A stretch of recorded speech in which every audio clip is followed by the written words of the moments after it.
How's it going, everybody? I'm Jay Ray. Welcome back to another episode of Jay Ray's DIY. In this video, we're going to be ripping the carpet out of our bathroom. We bought this house a little bit over a year ago. We've already done some stuff like painting the walls, the cabinets, and changing out the faucets to some more modern faucets that we like. And we've also painted some things black in here for accent pieces. If this is a video that you're interested in, please follow us along. Don't forget to hit the like button and subscribe if you haven't already. For this project, we're going to need a utility knife with a sharp blade, which I've got right here. You're going to need a pair of gloves so you don't hurt your fingers, and then possibly a pry bar to get the tack strips up off the floor after you remove the carpet. So the simplest way to start this is going to be by finding a corner of the carpet that you can grab a hold of and just simply start pulling it up.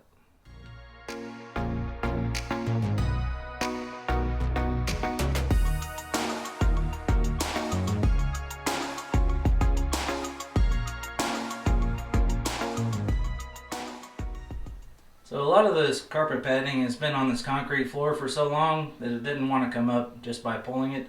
It's just tearing apart. So I've got this floor scraper that I've had for a little while. I'm going to see if I can use it to get the rest of this carpet pad up off the floor.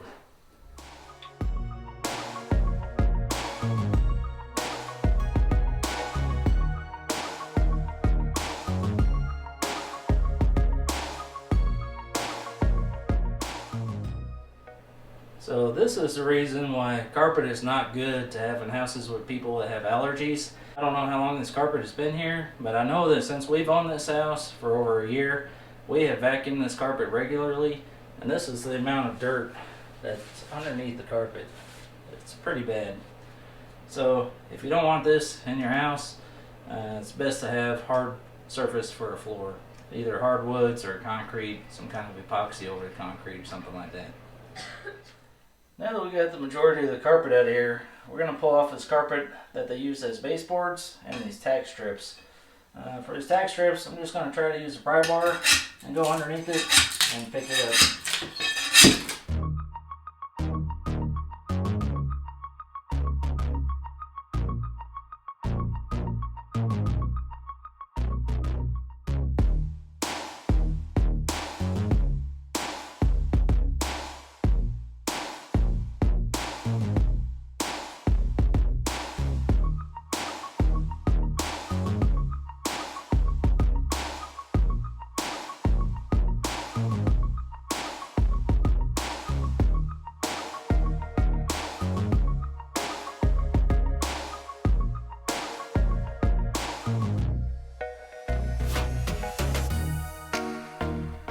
So they say sometimes it gets worse before it gets better.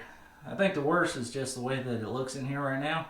I've got to sweep the rest of this up and throw it away. We're going to do after this the same thing in our closet and our bedroom. So we got the carpet out of the master bedroom and bathroom, but it made it pretty echoey in here.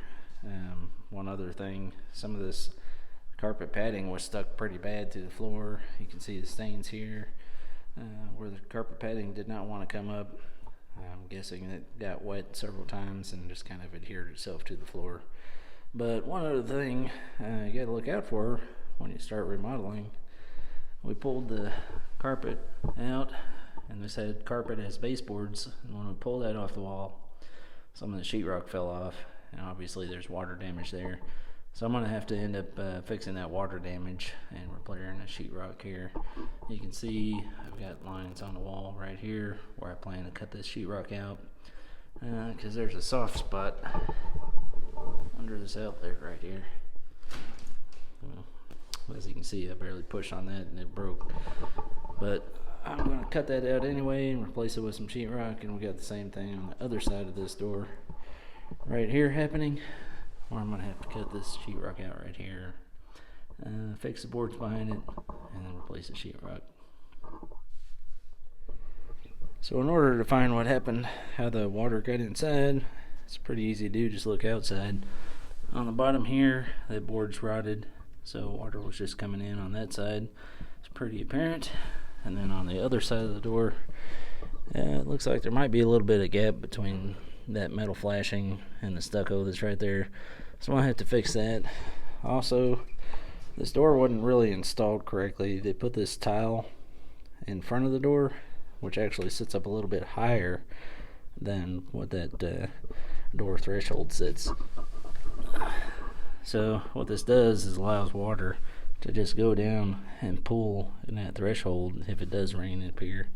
We don't get rain very often here, but when we do, it just comes right inside. So sometimes doing one project ends up leading to another project that you have to do. That's to be expected with house remodels, especially an older house like what we've got. This house was built in 1978. We're trying to do some updating to it, but as you saw when we removed that carpet out there was damage to the sheetrock and some of the studs in the wall around that door. So the next thing I get to do is repair the outside of that door and make it to where it's watertight so the water cannot come back inside the house. Also, don't want to put flooring down until that issue is corrected. That way we can guarantee that the flooring will last for a long time and we can enjoy this home as much as possible.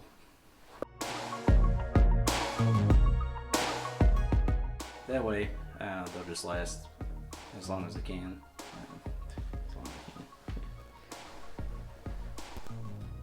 Don't forget to hit the So the next thing that I've got to do is remove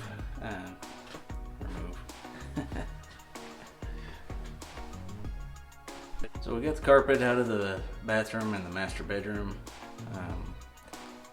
Since we got the carpet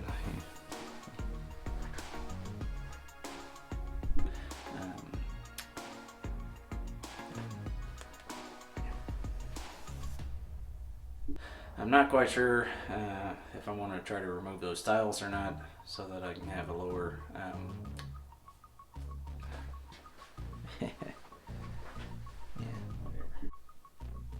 If you enjoyed this video, I'd ask that you would share it with your friends and family who might also enjoy this content. Subscribe if you haven't already. Don't forget to hit the like button and the notification bell so you don't miss out on future content coming from our channel. And please be on the watch out for more videos from J Ray's DIY. Thanks. Have a great day. Oh, really? You think so? Is that what you think? Yeah. And then what? Then what happened? Oh yeah? What else? Anything else?